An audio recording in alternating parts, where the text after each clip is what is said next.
नमस्कार, the entertainment lab में आपका फिर से स्वागत है। आज बात करेंगे हम सबके फेवरेट टीवी सीरीज पंचायत की। सीजन 4 आ चुका है और उसकी एंडिंग एक्सप्लेन करने से पहले मैं 1 मिनट में आपको बता देती हूँ कि पूरे सीजन में क्या क्या हुआ। ये सीजन इलेक्शन के आसपास ही घूमते रहता है।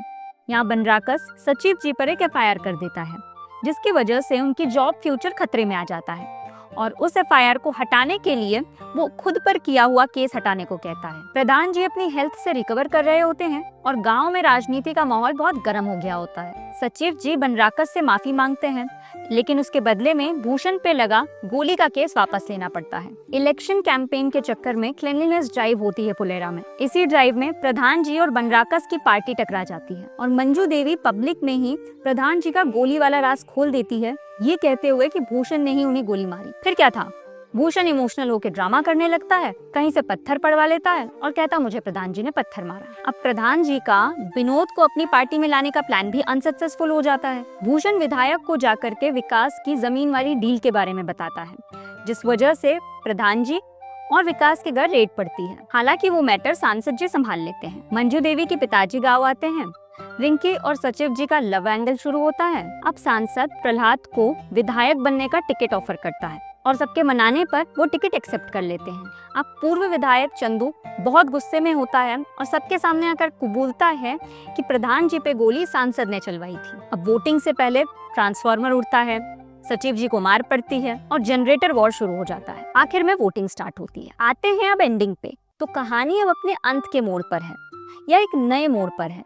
2 सीजन से हम जिस इलेक्शन का वेट कर रहे थे, फाइनली उसका रिजल्ट सामने है। तो इस सीजन का अंतिम एपिसोड स्टार्ट होता है एक संकट और उम्मीद की फ्रेम में, जहां कैट का रिजल्ट आया होता है। अगर आप पंचायत सीजन 1 से फॉलो कर रहे हैं तो आपको पता होगा कि सचिव जी इतने बेमन से फुलेरा आए थे और अब चौथा सीजन आते आते उन्हें फुलेरा पसंद आने लगा। फुलेरा में उन्हें प्यार भी हो गया, बस उनका कैट निकलना ही रह गया था। विकास, प्रहलाद और प्रधान जी हर बार की तरह बियर की बोतल लेकर के सेलिब्रेशन के लिए तैयार बैठे हैं, बस रिजल्ट के आउट होने का वेट कर रहे हैं। यहाँ पे वो बात करते हैं कि आप क्या एक्सपेक्ट कर रहे हैं, जिस पर सचिव जी कहते हैं कि मेरी एक्सपेक्टेशन कुछ 98 परसेंटाइल के आसपास है। सचिव जी इंतजार में बैठे होते हैं और फाइनली उनका इंतजार खत्म होता है और उन्हें पता चलता है कि उनके आए हैं 97 परसेंटाइल, जिस पर उन्हें एमबीए के लिए एक डिसेंट कॉलेज मिल जाएगा, जो कि उन्हें फुलेरा से कहीं दूर ले जाएगा। फिर कुछ पलों के लिए इस एपिसोड में कहानी शिफ्ट होती है रिंकी और सचिव जी की लव स्टोरी पर। एक छोटी सी डेट, कुछ मीठी बातें और नोकझोंक की तकरार, ये वो रिश्ते हैं जो कि ना तो मैनिफेस्टो में लिखे जाते हैं, ना इलेक्शन कमीशन अप्रूव करता है। अब एमबीए के रिजल्ट के बाद सचिव जी के फुलेरा छोड़ के जाने की बात चल रही होती है इन दोनों में, और तभी बातों बातों में वो रिंकी से अपने प्यार का इजहार कर देते हैं। अब जाने क्या होगा आगे इनके रिश्ते का। खैर, हम आगे बढ़ते हैं। अब अगले सीन में हम देखते हैं कि रिंकी और विधायक की बेटी की नोकझोंक हो जाती है एक दुकान पर। अब रिंकी विधायक की बेटी को उनके पापा की कुर्सी चले जाने के ऊपर से कुछ ताने मारती है और ये तानों भरी गर्माहट पूरी दुकान में फैल जाती है। दोनों अपने पापा को फोन करती है। यहाँ विधायक जी अपने एक आदमी को भेजते हैं, वहाँ प्रधान जी सचिव को भेजते हैं। वहीं दुकान पर सचिव जी विधायक के आदमी को एक थप्पड़ मार के अपना पुराना हिसाब बराबर करते हैं। ये सचिव जी के कैरेक्टर आर्क का एक क्रेसेंडो है, जो कभी शाय, सीधा साधा शहरी आदमी था, जिसको इस गाँव से कोई लेना देना नहीं था। वो पूरी तरह से गांव के पॉलिटिक्स में इन्वॉल्व हैं। यहाँ ये मजबूरी में सचिव बन के आए थे और सोचा था कि पढ़ लिख करके एमबीए करने निकल जाएंगे। यहाँ इनके दुश्मन बन रहे हैं, मारा पिट्टी हो रही है, ये पार्टी को सपोर्ट कर रहे हैं, बस इनका कैट ही नहीं निकल रहा था। अब आता है इलेक्शन वाला दिन और पूरे फुलेरा में सिक्योरिटी बढ़ा दी जाती है, क्योंकि भाई फुलेरा अब कोई शांत सा गांव तो बचा नहीं, ये तो मिनी मिर्जापुर बन चुका है। यहाँ गोलियां चल रही है, पूरे सीजन भर पता ही नहीं लग रहा है कि गोली किसने चलाई, इतने दुश्मन बन चुके हैं, मानो फुलेरा का इलेक्शन ना हो के पूर्वांचल की गद्दी हो गई हो। अब इलेक्शन का फैसला आता है और 73 वोटों से बनराकस और क्रांति देवी जीत जाते हैं।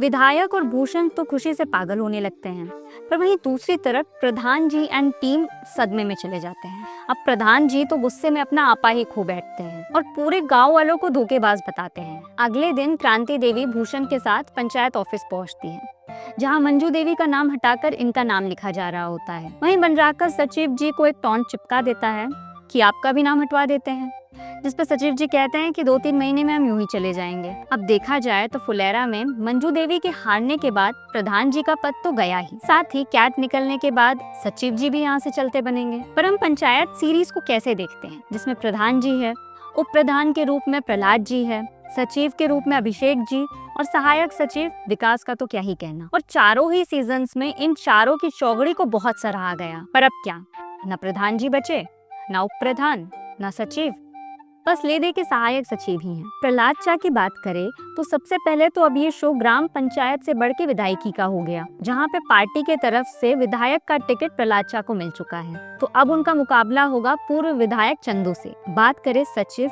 उर्फ अभिषेक त्रिपाठी की, तो उनका फैसला तो फिक्स ही है कि कैट का रिजल्ट पॉजिटिव आने के बाद वो MBA करने निकल जाएंगे। पर कुछ महीने जब वो फुलेरा में हैं, तो मुझे लगता है विधायकी का इलेक्शन तो निपटा के ही जाएंगे, और वो भी इतना ही इंटरेस्टिंग होगा जितना कि ये वाला था। और तो और बचे हुए उनके कार्यकाल में उनको बनराकस के अंडर काम करना है, ये देखने में भी बहुत मजा आएगा। रही बात सचिव जी के फुलेरा से चले जाने के बाद यहाँ से पूरा कट ऑफ होने की, इसीलिए तो रिंकी का एंकल डाला हुआ है, जो उन्हें इस गांव से जोड़े रखेगा। और जोड़े रखने की बात तो तब आएगी जब वो सच में इस गांव से चले ही जाएंगे, क्योंकि एक एपिसोड में हमने छोटी सी झलक देखी जहाँ विकास उनसे कहता है कि क्या कहते हैं सचिव जी, हम लोग भी पॉलिटिक्स में आ जाएं क्या, जिसमें मजाक में वो कहता है कि ठीक है, हम प्रधान बन जाते हैं और तुम उप प्रधान।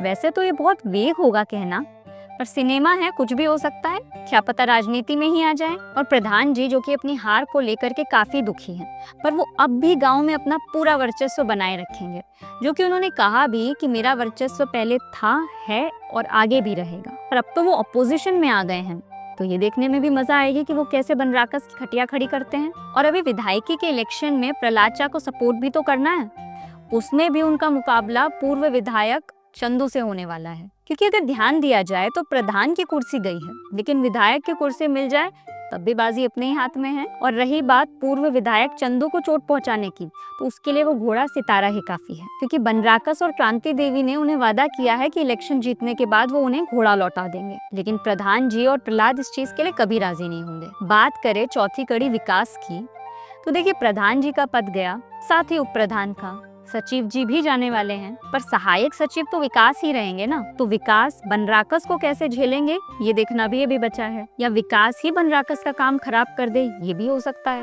क्योंकि बनराकस ने छोटा मुंह बड़ी बात करके बहुत वादे नारे तो कर दिए, लेकिन अब बात एक्चुअल में काम करने की।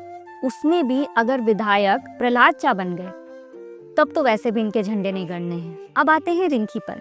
तो देखिए दूसरे ही सीजन में हम लोगों ने देखा था कि मंजू देवी और प्रधान जी इसकी शादी को लेकर के थोड़े कंसर्न हैं। 2-3 रिश्ते भी आए जिनमें कुछ बात बनी नहीं, फिर इलेक्शन के चलते बात आई गई हो गई, और उसी समय रिंकी और अभिषेक की बात भी शुरू हो गई। अब इनकी लव स्टोरीज में भी बहुत एंगल्स छुपे हुए हैं, जैसे कि इनकी स्टोरी के बारे में सबसे पहले पता किसको चलेगा, और सबकी अलग अलग प्रतिक्रिया होगी। प्रधान जी कैसी प्रतिक्रिया देंगे ये सब पता चलने के बाद, क्योंकि भाई उन्हीं के साथ उठना बैठना है सचिव जी का, और उन्हीं के नाक के अंदर इतनी बड़ी बात छुपा गए। दूसरा, अगर इस बारे में सबसे पहले बनराकस को पता चला तो वो तो इस बात का फायदा उठाएगा ही। तीसरा एक पॉसिबल एंगल ये भी है कि विधायक की बेटी को अगर इस बारे में पता चला, जो कि रिंकी के साथ एक निगेटिव एंड पर है, वो भी इस बात का एक गलत ही फायदा उठाएगी, क्योंकि विधायक की बेटी का अभी तक के पूरा कैरेक्टर सामने आया नहीं है। तो क्या पता उसका रोल या उसका कैरेक्टर भी कुछ एक अलग इंपॉर्टेंस रखता हो जो हमें आगे के सीजन में देखने मिले। इनफैक्ट मेरे एक वीडियो में मैंने इनके